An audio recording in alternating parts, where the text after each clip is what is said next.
क्या इंडिया में जो रियल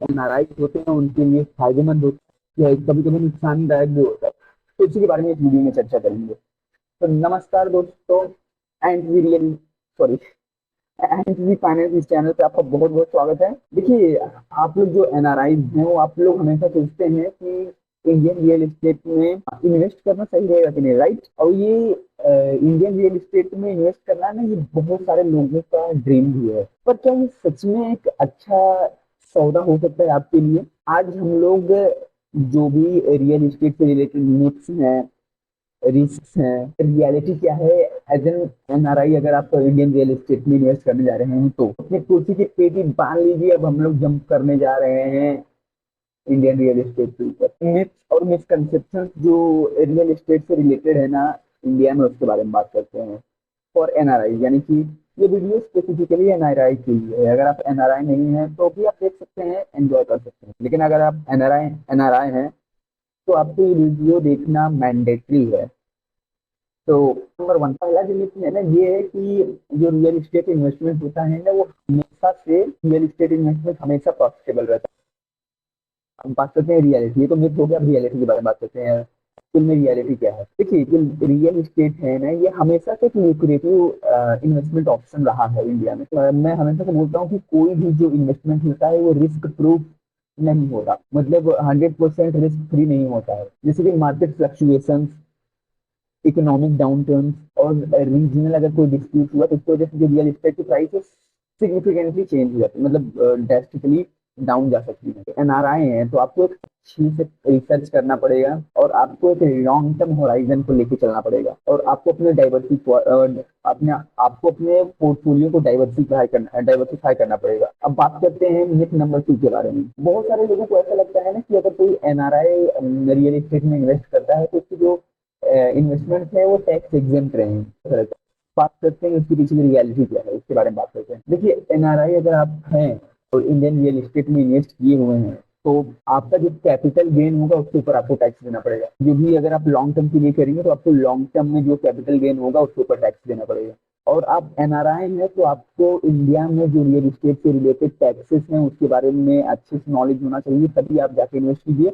और आप किसी एक प्रोफेशनल पर्सन की हेल्प ले सकते हैं ताकि जो टैक्स रिलेटेड जितने भी कंप्लायंसेस रहे उसमें आपको कोई समस्या ना हो। अब थर्ड मिथ के बारे में बात करते हैं। देखिए, आज की डेट में भी बहुत लोगों को ऐसा लगता है ना कि उनको फिजिकली प्रेजेंट रहना पड़ेगा साइट पे या फिर फ्लैट की जगह पे, या फिर जो भी आप प्रॉपर्टी खरीदने जा रहे हैं वहां आपको फिजिकली प्रेजेंट होना पड़ेगा, तभी वो आप ट्रांजेक्शन कंप्लीट कर सकते हैं। रियलिटी क्या है इसके पीछे में? देखिए, आजकल की जो टेक्नोलॉजी है बहुत एडवांस हो गई है, और जो लीगल फ्रेमवर्क्स है ना वो इतने इजी हो गए हैं कि वो एनआरआई के लिए इतना इजी बना दिया गया है प्रोसेस कि कोई भी एनआरआई किसी भी रियल एस्टेट ट्रांजैक्शन को रिमोटली भी एक्सेस कर सकता है, मतलब रिमोटली भी प्रोसीड कर सकता है। जो रेप्यूटेड डेवलपर्स हैं और जो एक अच्छे वेल नोन आपके रियल एस्टेट एजेंट्स होते हैं, वो लोग ये जो रियल एस्टेट ट्रांजैक्शन को फैसिलिटेट कर सकते हैं। आप किसी और कंट्री में हैं तो भी, यानी कि आपको फिजिकली प्रेजेंट रहने की जरूरत नहीं है। अगर आपको कोई प्रॉपर्टी खरीदना है, जरूरी नहीं है आप उस जगह पर प्रेजेंट रहेंगे तभी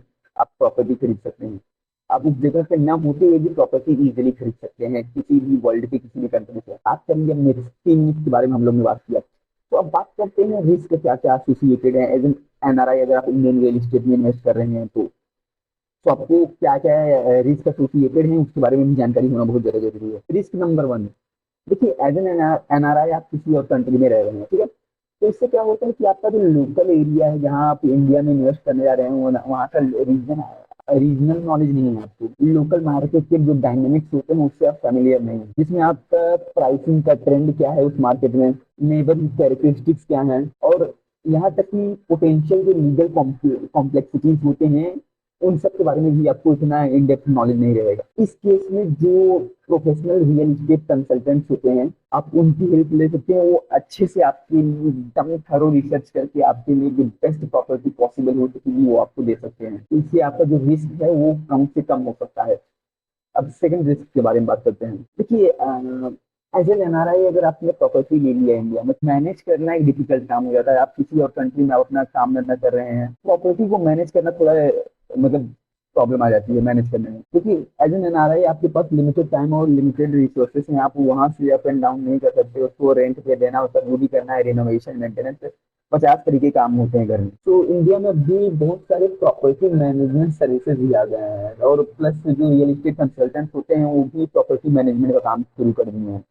तो आप किसी एक प्रोफेशनल प्रॉपर्टी मैनेजमेंट कंसल्टेंट या तो किसी एक रियल एस्टेट कंसल्टेंट की हेल्प ले सकते हैं। वो आपके लिए आपके आपका प्रॉपर्टी को मैनेज करेगा, उसको रेंट पे देना, उससे रेंट कलेक्ट करके आपको देना, उसके मेंटेनेंस का काम जो भी रिलेटेड होता है काम, एक एज एन प्रॉपर्टी की देख रेख करना, सब वो संभाल लेगा आपके बिहाफ से।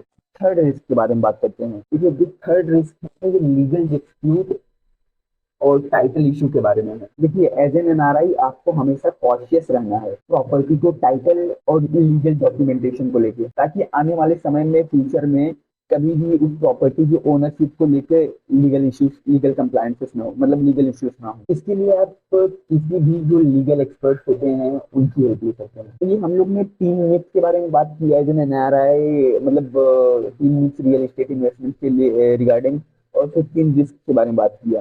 कंक्लूजन क्या है? देखिए अगर आप इंडियन रियल एस्टेट में इन्वेस्ट करते हैं तो ये आपके लिए एक रिवॉर्डिंग, बोलते हैं रिवॉर्डिंग ऑप्शन है। आपको अच्छा खासा रिटर्न मिल सकता है, लेकिन साथ ही साथ आपको एक एक इन्फॉर्म्ड और कॉन्शियस डिसीजन लेना है। आपको मार्केट में पूरा थरो रिसर्च करके, आपको किसी प्रोफेशनल पर्सन की हेल्प करके, मतलब लेके फिर रियल एस्टेट में इन्वेस्ट करना है।